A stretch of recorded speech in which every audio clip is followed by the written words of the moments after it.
all of you here, thank you all very much for taking the time to come to our annual meeting. And what we're going to do is we'll get the business part of it out of the way, short and sweet.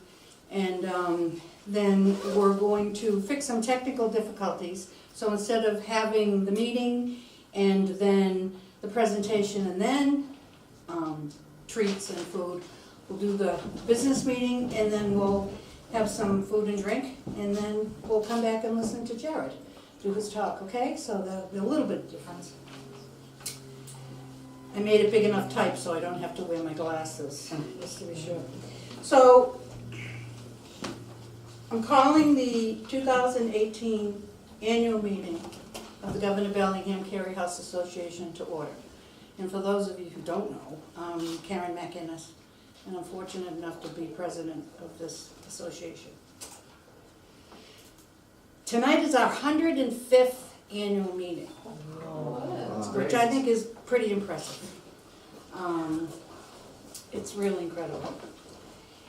This association began as a group of volunteers who were committed to preserve and restore this house as an educational and historical resource for Chelsea and the broader community.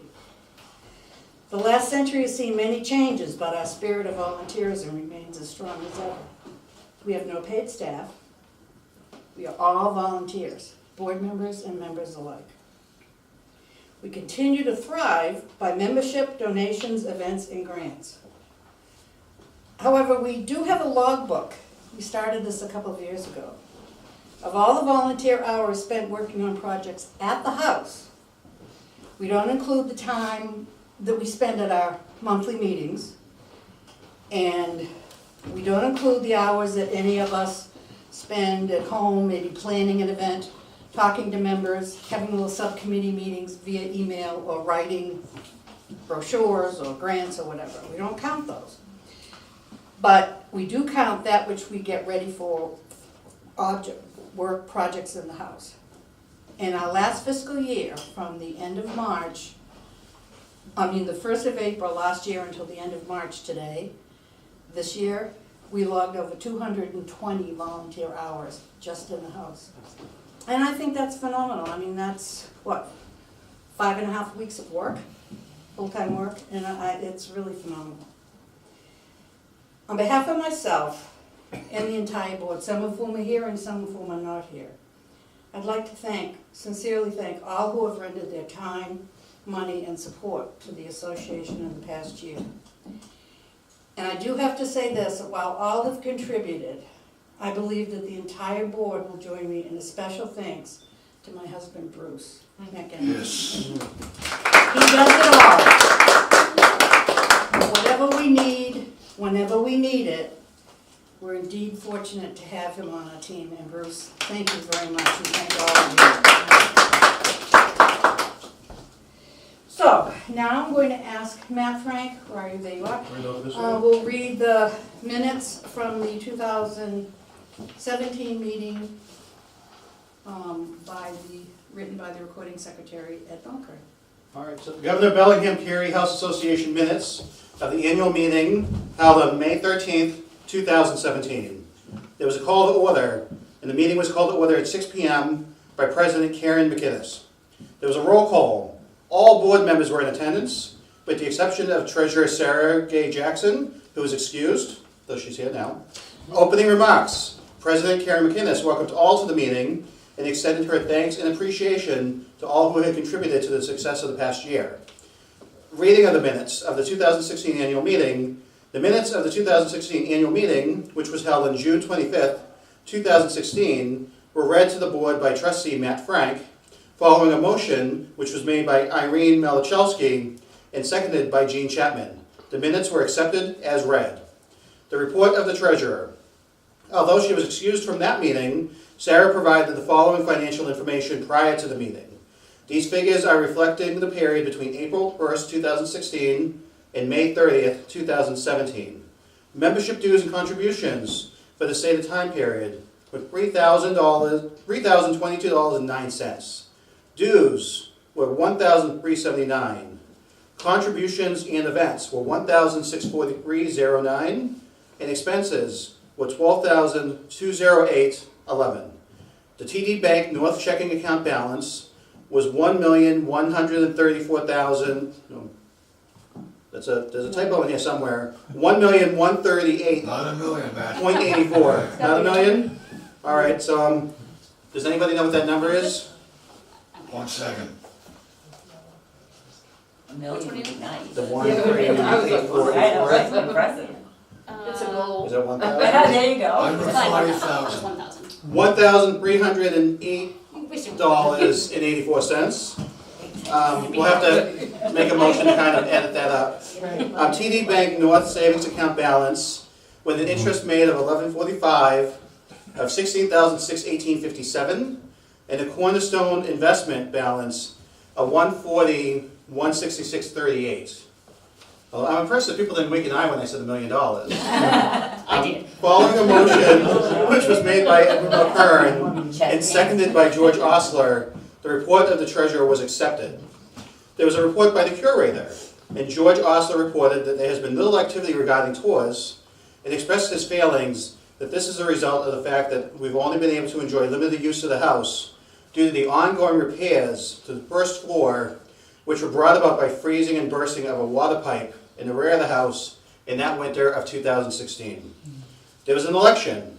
The election found the following in their respective board posts: Karen McInnes as president, Charles Chapman as vice president, Jean Chapman as corresponding secretary, Edward Mulkern as recording secretary, Sarah Gay Jackson as treasurer, George Ostler as curator, Matt Frank, Darren Brown, and Irene Malchowski as trustees. With the business portion of the meeting concluded, a motion to adjourn was made by George Ostler and seconded by Edward Mulkern at 6:40 p.m. The social agenda for the evening consisted of a lecture and slide presentation on the history of the Jordan Marsh Department Store Company, provided by noted author and historian Anthony M. Samaco. The lecture and presentation were based on Anthony's forthcoming book of the same subject. A period of refreshments, among them blueberry muffins, which was an item for which Jordan Marsh was popular, was enjoyed by all attendees. Respectfully submitted, Edward Mulkern, as read by Matt Frank, recording secretary, and Matt Frank as trustee. Thank you. Can I have a motion to approve, please? So moved. A second? I'll second. All those in favor? Aye.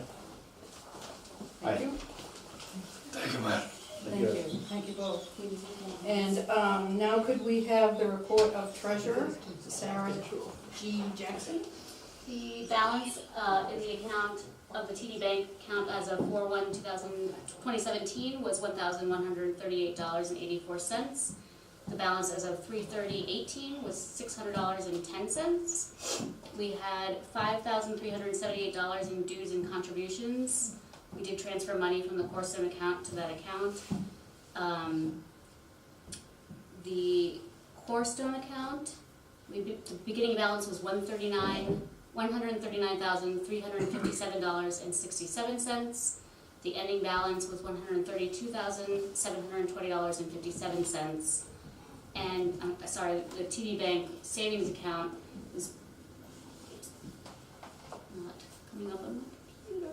16,249, I believe, but I'm not getting the Wi-Fi, so I will give you that updated figure, Ed. Okay. Just email it to me, Okay. please. Can I have a motion to accept? I'll make a motion to accept. Second? Second. All those in favor? Aye. Thank you. We have no curator's report this evening. And the next item of business is the presentation of the board members for this year. And if I may, I'll read the slate, if that's acceptable. Karen McInnes as president, me. Sarah Gay Jackson as vice president. Faye Ducaran as treasurer. Darren J. Brown as curator. Edward Mulkern, recording secretary. Jean Chapman as corresponding secretary. Irene Malachowski as trustee. Matt Frank as trustee. And Grace Mowina as trustee. David B. McInnes, legal advisor.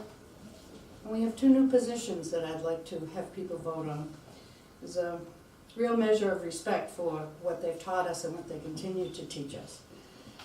George Osler is Curator Emeritus, and Charles Chapman is President Emeritus. So I would like a motion to... I'll make a motion that they be recognized Yeah. as such. Okay. I'll second the addition of the 2 seats. Okay, thank you all. All those in favor? Aye. Thank you. And we are now official. So thank you all. And Happy New Year. Happy New Year, yeah. So please join us in the kitchen or wherever you like. We're going to have some coffee and tea and little bits and pieces. Move for adjournment. And I'd like to ask for a motion to adjourn the business part of the meeting. I just did. Okay, thank you. All those in favor? Aye. Thank you. This is really a special day, Jerry. All right, I'll make it short, I promise. No pressure. But I do want everyone to know we are all making history tonight. I know it's a history organization and it's very old and blah, blah, blah, but we really are all making history tonight. This is the first time that our annual meeting lecture has been filmed.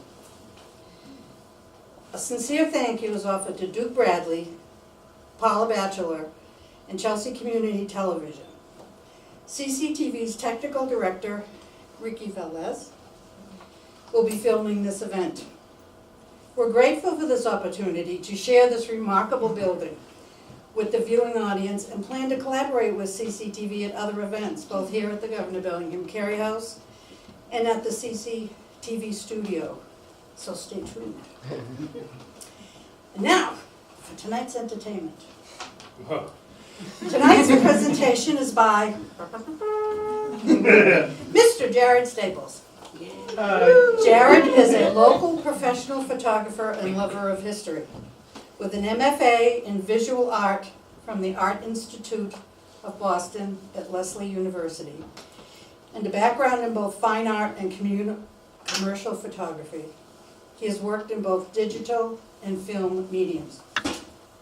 He's currently working on a new series of images based on many of these concepts that is called Forgotten But Not Gone, Hidden in Plain Sight.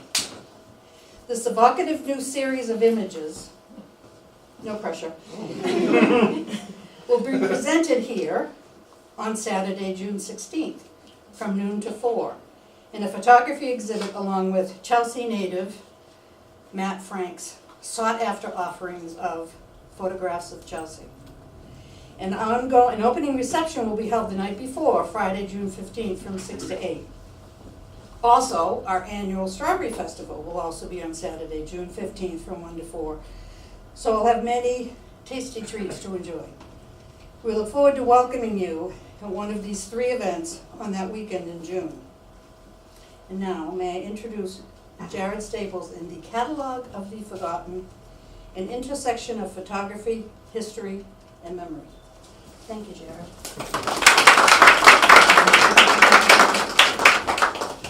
Thank you very much, Cary. You're welcome. Thank you. That's perfect. So, hi everybody. For those of you who don't know me, probably figured out by now, my name is Jared Staples. I was born and raised Melrose, Mass. Currently I live in Stoneham, so I'm a local boy, not too far from here. And I just want to say thank you all so much in advance for coming out tonight. Welcome to the Bellingham Cary House, and welcome to Catalog of the Forgotten. Now, I first started doing photography, actually almost by mistake. I signed up for a class in high school on a whim, didn't expect to enjoy or follow through, and yeah, that panned out differently than I expected. So, on the screen you see one of the very first photographs that I ever made. That is a digital reproduction of the negative. And what drew me to photography in the very beginning was the way that it allowed me to capture and then represent what I saw. So not a literal representation necessarily, but rather how I perceived something to be. It allowed, you know, a teenager who was sort of exploring the medium to show the world to other people as he interpreted it. And we're going to be talking about a few things tonight, and I want to talk about 3 bodies of work that I've created over the course of my career. And one of them, the first one, will discuss the studio and more straightforward archival and preservation historical work that I've done. The second one is from a personal series, and we'll delve a little bit into that for themes that bring us to the third one, which is the one that Karen just mentioned, the Gone But Not Forgotten Hidden in Plain Sight body of work. So a little bit of background. I went to college at Salem State, and then I got my graduate degree from the Art Institute of Boston at Lesley University.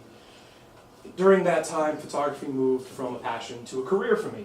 And when I was still in Salem, still a young college student, I got an internship at the Peabody Essex Museum. Worked in the photography department.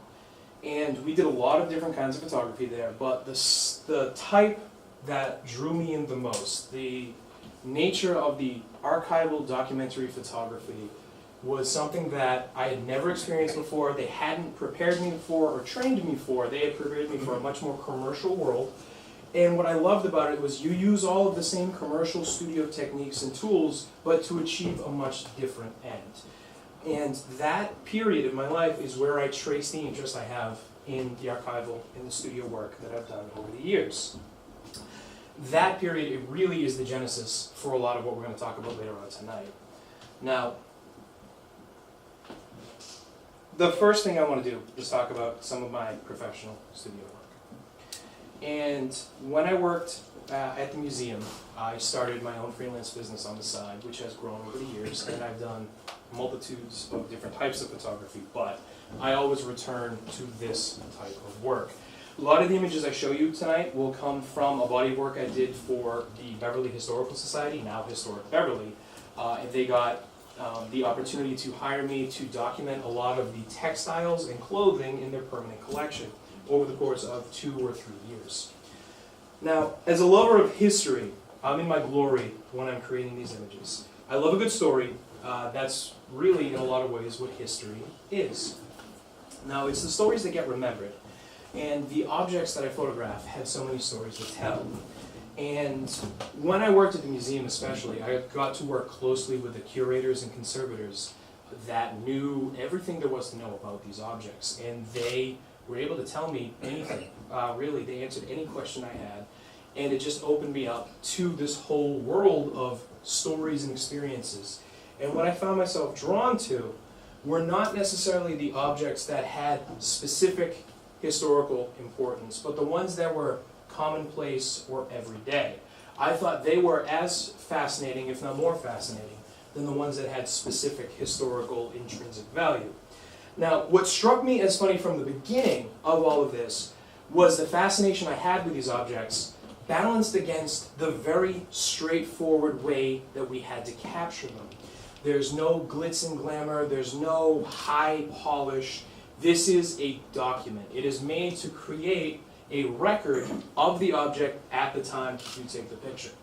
And what is really wild to me is a lot of these photographs, the ultimate goal is that you don't necessarily see it as a photograph. You see it as the object. Now, the object might be wonderful, it might be interesting, it might be intriguing, it might draw you in. However, the object is doing that, not the image-making process. What you do is you are there to facilitate the object's information. That's really what you function as when you're doing this type of photography. Now, that type of photography, when you look at an object like this, this is the page out of a ship captain's journal. So he would write down every day the ports that they made, the cargo that they had, the places they had been. The information, to me at least, is fascinating. And if you're a lover of history, you probably think this is pretty interesting as well. But the photograph of it is functional. Really, there's no more art or glitz to it than there would be for a passport or a license photo. It's just to get the job done. And they're not made to sell these items to people. They're made to preserve these items in posterity for future generations, because a lot of these items and objects simply will not exist for that much longer. Now, as I went out on my own, I really started to do this more by myself, less in the structured environment of the museum. I was able to personally interact more with the objects because there was less strict rules from big institutions involved. And that really gave me an even greater appreciation for how delicate many of these objects really are. Now, this straightforward documentation type of photography has allowed me to experience and see different types of items. And I've done things from textiles, ceramics, small objects to some architecture and things along that line as well. But ultimately all for the same goal, to preserve, to remember, and to keep in posterity. Now, this item and then the next one you'll be seeing are actually objects that I photographed here for the Bellingham Cary house. And they exist in this house right now. And what I like about these two especially is they are just regular, that's everyday objects. They're completely in place for what would have been in this type of house at the period that they existed. And that's the story. And what I love about that is how simple and straightforward that is. This is not a teacup George Washington drank from on the night of his crossing. There's no big elaborate, it was every day. It is an everyday object that is one of its time, like one we would interact with on a daily basis now. And what I think is so important about this is that to collect and to remember started to cause me to ask some questions. To collect things into catalogs is interesting, but ultimately I've started to ask why.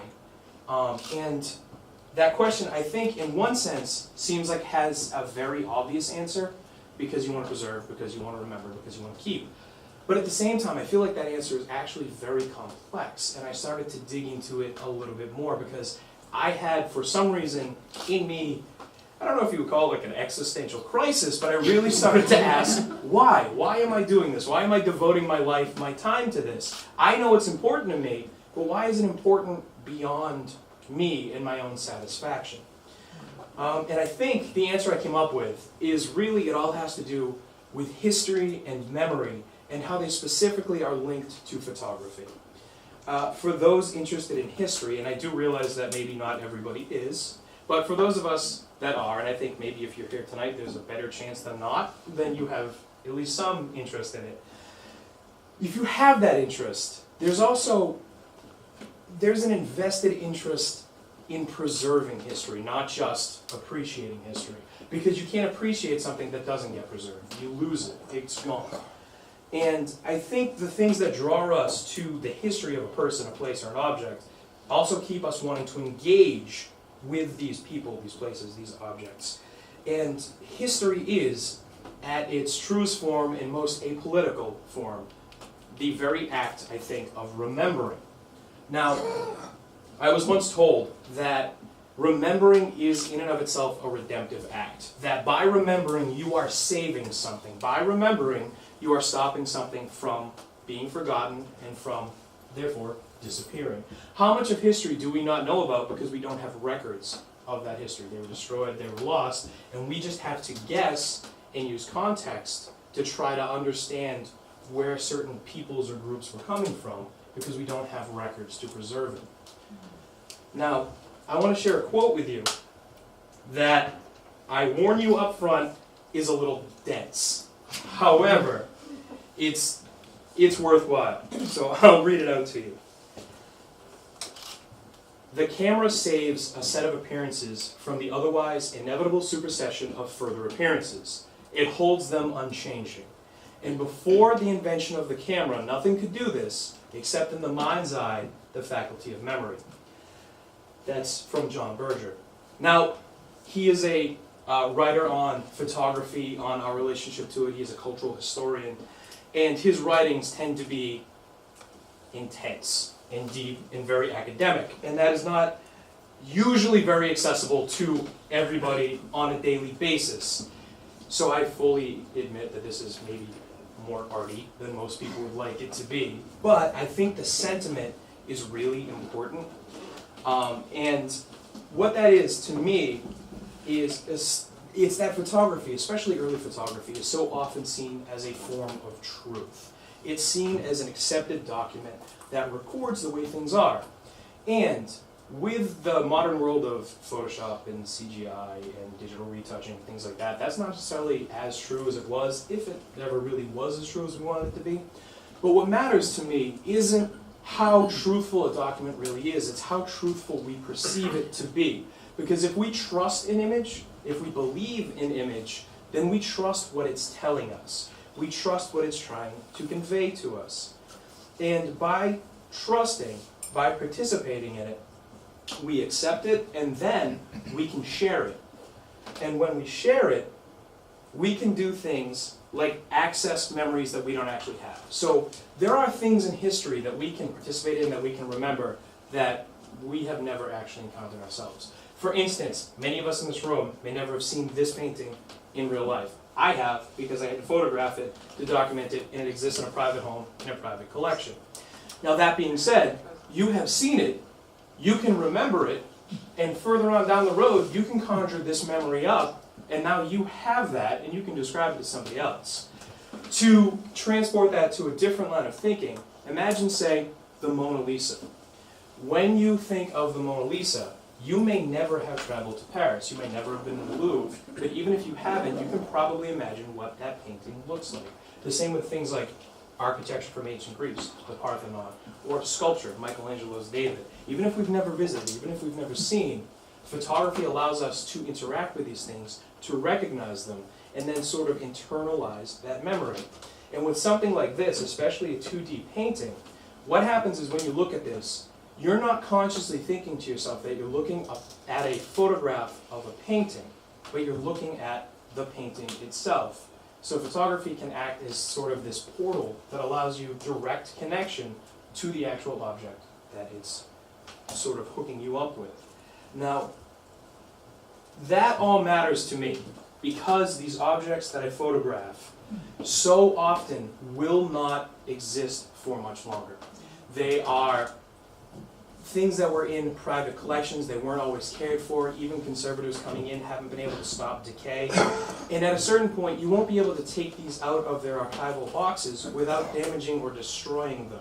So at some point, these photographs, like this bonnet or this dress, these photographs might be the only things we have left to remember these everyday common objects. So in a sense, then, the photograph becomes the history of the object, along with whatever stories are remembered about it. And as far as art forms go, there's an interesting thing that happens with photography, where you photograph an object, and the light that bounces off the object enters the camera and creates the image. So in a sense, the object does have some ability to create its own image, versus a sculpture or a painting or an etching, where an artist sees it, interprets it, and then re-externalizes it. So photography definitely has a different relation, I think, than other art forms. Now, we've gone through the formal aspects of my studio and my archival work, and I want to talk for a minute about this project that is a personal project that I've been working on for a little over a year. And this is called Forgotten But Not Gone. And I document places, objects, and things that are generally overlooked. They have outlived their purpose in a lot of cases. And it's hard to imagine that most people notice them, even though they might pass by or interact with them on a daily basis. So I'm drawn to the idea that there are common objects and ideas that persist beyond their relevancy. Now, especially in a technological age where the clock seems to tick faster on each new part of our culture, it seems to be becoming more and more true. You see an original iPhone versus the newest iPhone, it seems almost antique now in comparison. That's only about 10 or 11 years old. So the clock is really moving us forward, and there are things out there that I try to seek out, that I find that I'm naturally drawn to, that seem to be evading the clock. They seem to live past their time of quote-unquote relevance.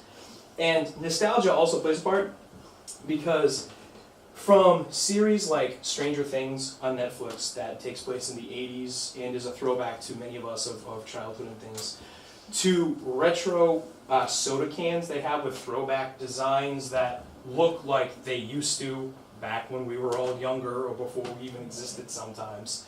There's a market for this type of thinking. This apparently right now is selling. And what I find are not the things that are revived, not the things that are throwbacks, but the things that are still the originals that have just somehow survived to this point. Like this old Coke machine in this laundromat that has not been plugged in my experience, in at least 10 years.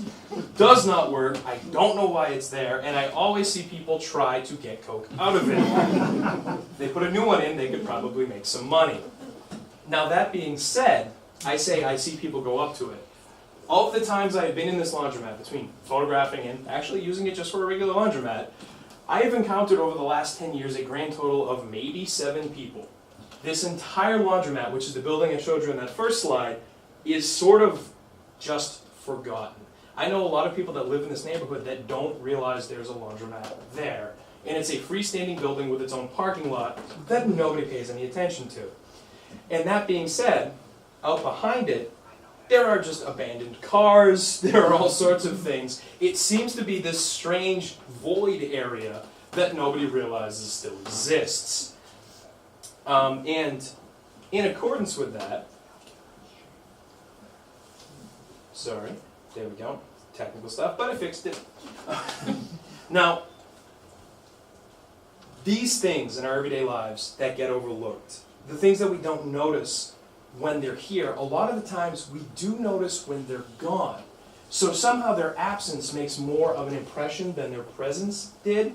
Like at some point when these cars are towed away or scrapped or whatever, they have been there for so long that I'm sure that it has made a physical impression or trace where they sit. So that absence, I wouldn't be surprised if even myself would notice like big strange empty spots with what looked like a car was there and there was oil leaking and what was here, this looks really strange. But while they're just cars and you can pass by and you don't really pay attention to them. But they're clearly old, they're defunct, the tires are all flat. And balancing some of that sort of ugliness by going there at sunset and capturing it at this, what they call in photography, the golden hour, where the light is sort of this nice in-between, and it creates sort of this sunset moment that I think is reflective of how these things are changing.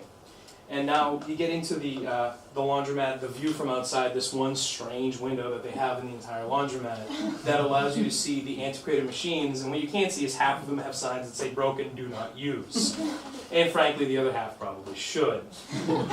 Now, at some point, the point of all this will be gone. It will not be there. Either they'll gut it, they'll put in new machines, it will be new technology, and most people won't remember that it changed, or even if they demolish it and put it in an apartment building, won't even realize that it was there. So again, these photographs that I've created may at some point be the only record that this was ever real. This brings us to the final part of what I want to talk to you folks about tonight, and that is the hidden in plain sight concept. And I have to give credit where credit is due. Karen McInnes is the one who came up with this hidden in plain sight idea. When we first started working together, she came to me and she proposed this. And it was such a great pairing for that Forgotten But Not Gone series I was already working on. I decided to do a fusion of the two. And hidden in plain sight is such a wonderful concept for the Governor Bellingham Cary house. Because to give you just a brief history of the house and Chelsea, I think gives you a better idea as to why I think it fits so appropriately. Now, this area was settled in 1624 by Samuel Maverick. In 1635, Maverick sold the whole area except his house and his farm off to Governor Bellingham, Richard Bellingham. I don't know if he was governor at the time, but he bought it, and the community remained part of Boston until 1739. That's when it was set off on its own, it was incorporated, and that's when it actually became Chelsea. Now, it was named after the neighborhood in London. It's not important, but I just never realized that, and I thought that was kind of interesting. Chelsea, once it became Chelsea, so first the steps to make it Chelsea, then it became Chelsea. And over the years, Chelsea has had two great fires that destroyed large swaths of the city. huge changes in economics, demographics, just the general situation all around this house. Everything has changed. And in addition to that, this house itself was actually struck by lightning on one occasion. The point of all that is, to me, it is a small miracle that this house actually still exists. And by learning about it, and by coming here, talking to Karen, I started to formulate these ideas, realizing that this was sort of a hidden jewel that I didn't know it existed until I was brought here by somebody else. I would have passed by and never have known where it's set back from the road up on the hill. And it's great because it has so much to offer that it's a shame that it does get overlooked. So when I was given the chance to come in, to photograph, to really explore, I knew what I wanted to do. And in the beginning, I took some larger overarching shots. Now the rest of these images are all images I created here in the Bellingham Cary house. So this is a bedroom upstairs, and this is a pretty good establishing shot. I was getting my feet wet, I was learning the house, and I was starting to understand what it meant to me and what I was sort of experiencing as I moved through it. Now I started from there to focus in a little bit, to pull some details out. And this low angle shot, you have a cradle near a fireplace with a spinning wheel in the background in the late afternoon sunlight. There was a story here somewhere. There is life that has been lived in this house. Things like, I found this, yes, thank you, this potty chair, for lack of a better, I'm sure there's a technical term, but anyway, it spoke so much to me that is a symbol of growth, of family, of life, potentially of love, of things unfolding over generations in this house. And then from there you have things like, you know, the pots over the stove and the hearth, and it just speaks to the fact that this house had so many stories to tell me. Now, going from there, what I wanted to do was start to focus in more on specific details that I was drawn to for whatever reasons. And what I did was I started to create pairings of images. So, to create these pairings, they're implied pairings, they're not direct parallels, they have some things in common, but sometimes they're linked by the way that I choose to photograph them, sometimes they're linked by a color palette that I'm finding in these particular areas, sometimes in concept or their function, it depends. But what I want to be doing is creating conversations between these images that I hope will in turn create conversations between people and these images, and start to delve into them and consider them more thoroughly. So you have this, for example, coat hook that's actually in an upstairs closet that, to me, echoed this lamp that's in another room upstairs. Completely different uses, completely different functions, but they both speak to different eras, and they both speak to something that maybe is past its initial use, but maintains, still exists, and is persistent in its existence. Now, the next pairing of images, if you want to talk about hidden in plain sight, I couldn't find anything more spot on than these. In a few of the rooms in this house, you have examples like this where they have used the same wallpaper pattern to cover up the modern light switches. And to me, I thought it was wonderful. One, I just thought it was a clever and fun idea. I really enjoyed it. And you can see somebody spent a lot of time that I imagine wasn't easy to line that pattern up very closely. And what I love about that is that in this example and in the next one, it creates this camouflaged light switch that really does fade away. And the implication of that to me is that somebody really wanted you to experience this room. They didn't want you to get distracted by the modern conveniences that they had to put in so that it can function in its new use. They wanted you to feel the room, feel the house, as it was meant to be experienced when it was done, when it was created. And from there, I started to get even deeper and start focusing in really on very small individual details, microcosms, to pull these items from their context so that you wouldn't immediately recognize them even if you were very familiar with this house and every room they're in. And the hopes in that is that it creates almost a visual scavenger hunt for both the initiated and the uninitiated that will give you maybe a little bit more reason to both move through the house and specifically to take your time to look around and consider things more thoughtfully. I want these to be thought-provoking, and I want them to cause you to stop, look around, and examine. These are interiors of some different musical instruments in the house. I'm not going to give away which ones. Did you notice that pull chain looked like a lighthouse? I actually like that a lot, yes. And I wasn't sure at first if it was intentional when I was photographing it, but when I got into the photograph later on, that's a detail I never would have noticed had I not taken the time to stop and do that. Which speaks again to my ultimate motives and goals. Because, I mean, let's be clear, in creating this artwork, I'm not just doing it for the fun of it. I'm not just doing it because I can. I have goals. I have ideas. I have thoughts. I want conversations to be started. I want interplay and interaction between people, between the items, between the photographs, and create an experience. And what I really want to do is to isolate these objects from the context in which they exist so that you can experience the individual object. And then if you do see the object in its context, think about how different it looks or it feels from the way I chose to capture it. Because I mentioned before, photography is sometimes seen as truth. Well, the fact of the matter is, no matter how much truth you try to inject, how much you try to strip away as a photographer so that you can present absolute truth, there are decisions you make as a photographer that put bias in your images no matter what. My studio images, my archive images that catalog and document, I choose a gray backdrop with even lighting. If I chose black, if I chose white, you would have very different looking images, and it might change the way you interact or feel about those images. So, when you see these isolated items, these isolated objects, and you take a second to look, to sort of examine, I invite you to think.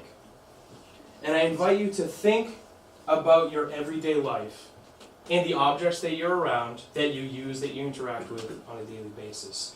Be it a pen you use to write at work, be it a coffee mug you drink from every morning, whatever it is, maybe an object in your living room at home or something you walk by every day on your way to the train. Take a moment and stop and just consider it a little bit more thoroughly. So being fascinated by that which is around us but gets overlooked is such an interesting concept to me, which I assume many of you have gathered from what I've been saying. Now, taking a break from the constant flow of modern life and to take a moment to breathe and look a little deeper, to stop and smell the roses, as it were, allows us to consider these small worlds that exist all around us in the bigger world that we tend to get swept up in. So I invite you, after this talk, to take a moment, to take a break, to consider, however briefly, the catalog of the forgotten that I have created, and move forward and create your own.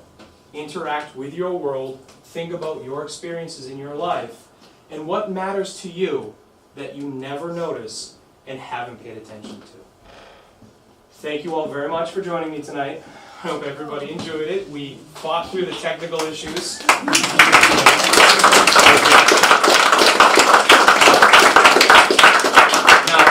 I want to give a special thanks to the Governor Bellingham Cary House, to the board, to everybody involved, especially to Karen McInnes, who has bent her schedule in ways to fit my very strange schedule so that I could come here and photograph, which has been phenomenal. And thank you to Darren Brown, who first put me in touch with Karen, and without that, none of this would have ever happened or been possible. I'd like to thank Deb and the wonderful member, I don't remember her name.